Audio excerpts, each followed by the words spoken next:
Now let's solve another simple example, and this is to find the factorial of a specific number. So we're going to ask the user to enter a number.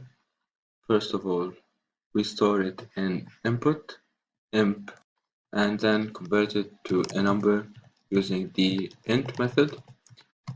And now we are going to get the factorial of a specific numbers.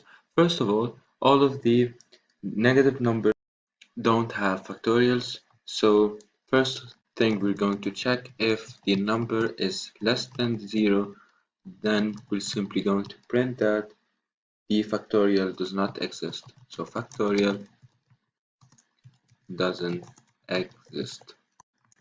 And after that, if this is not the case, and if number is equal to 0, then we're going to print out that the factorial of 0 is 1. So the factorial of 0 is 1.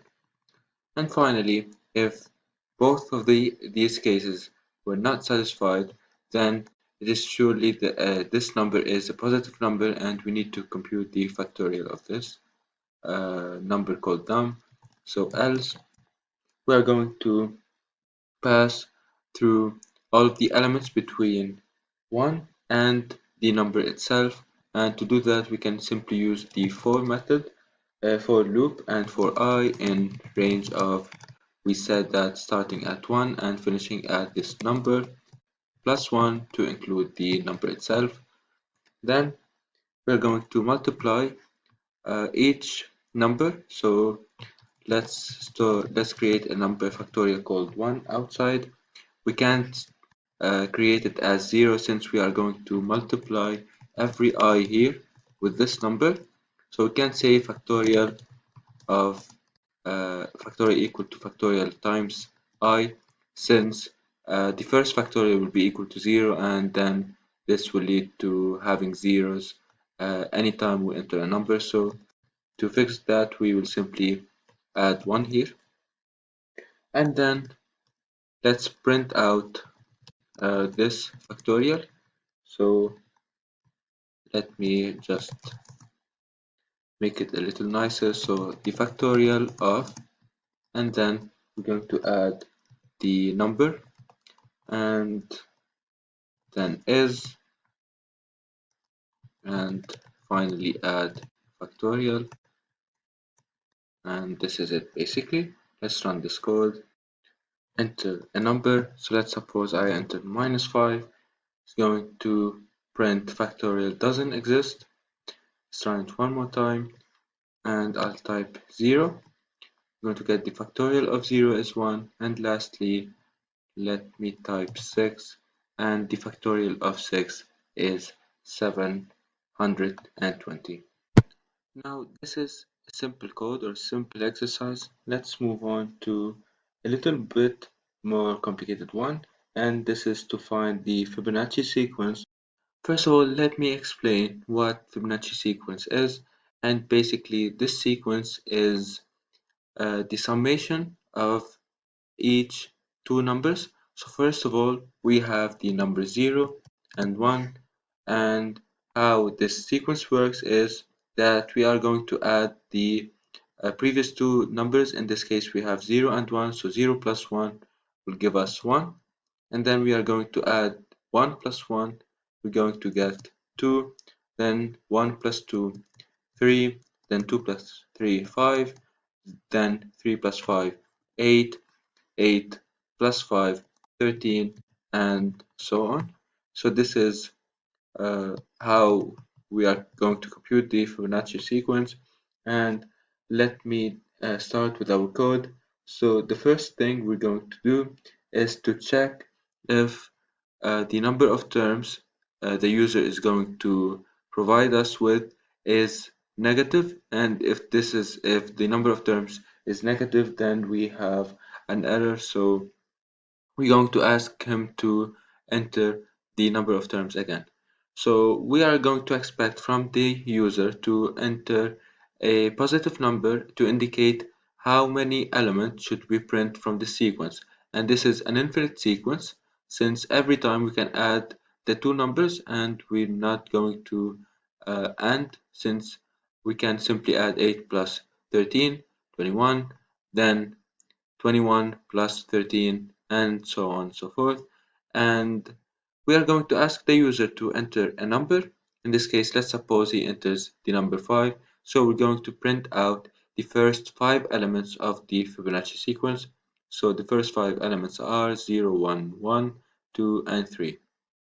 And in this case, let me start by asking the user to enter the number and enter the number of elements,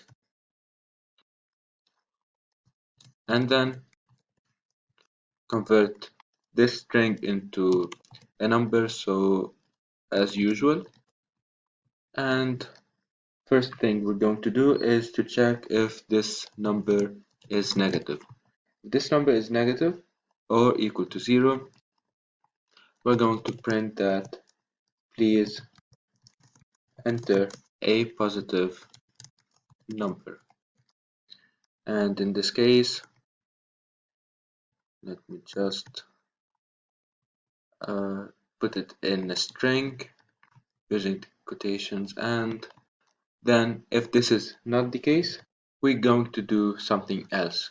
So first of all, let me create the previous element, and in this case, the previous element, I'll name it prev, and it will be equal to 0. So this is the first element, and then we have the previous, I'm sorry, this is the first element, it will be equal to 0, and the second element it will be equal to 1.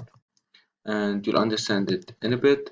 So here we have the first two numbers, and let me add a counter outside, it will be equal to 0.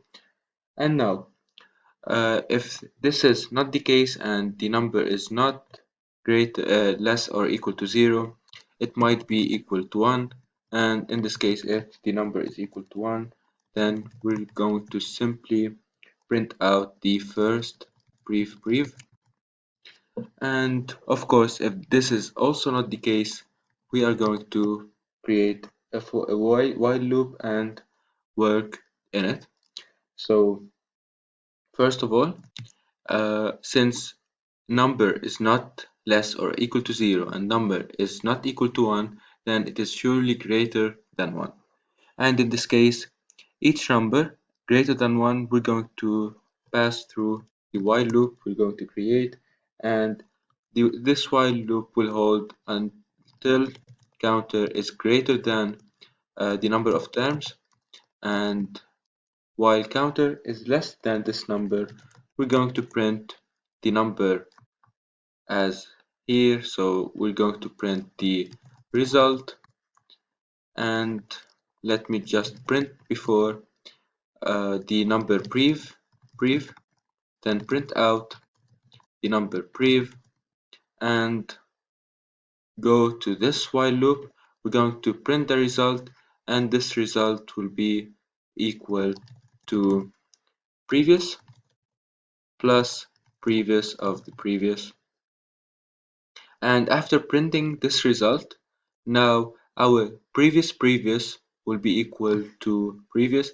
And let me just talk about it in numbers here. So first of all, we have 0, and this is the prev, and then we have the number 1, and this is the previous, and of course we have the result that is denoted by result, and it is equal to 1. Now, after printing previous and then printing prev and entering this while loop, we print out result. Now what should we do next? Now the previous will be equal to this one, previous will be equal to 1, and then the result is the summation of these two numbers, and it will be equal to 2. And this will hold until the counter is greater than none. And if we want to do it here, for example, after printing the result one more time, after printing 2, we're going to remove or adjust these variables to be equal to 1, previous will be equal to 2, and the result will be equal to the summation of these two variables. And how do we do that? We'll simply assign previous to be equal to the current previous, then assign the result or the previous to be equal to our result, and after that we'll simply go back and print the result, then adjust it. So here we have our result. It will be equal to previous plus previous. And of course we should also increment the counter, so counter will be equal to counter plus 1. Let's run this. We're going to get enter the number of elements. Let's suppose I just want 5 elements. I'm going to get 0, 1, 1, 2, 3, 5, and 8.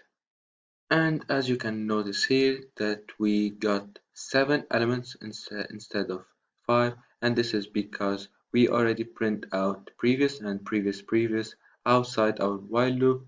And to fix that, we'll simply subtract 2 from the number here, and let me write one more time 5. We're going to get 0, 1, 1, 2, 3. If I run this, for example, for the element 20, so this is a very big number, because we just entered 20. However, if we add, for example, the number 10,000, and in this case you can see how big the numbers can easily get, and this is the power of the Fibonacci sequence.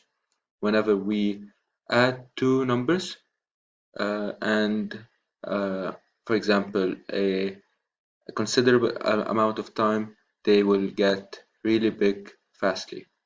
And let me just stop this code, and this is it for the Fibonacci sequence and the factorial.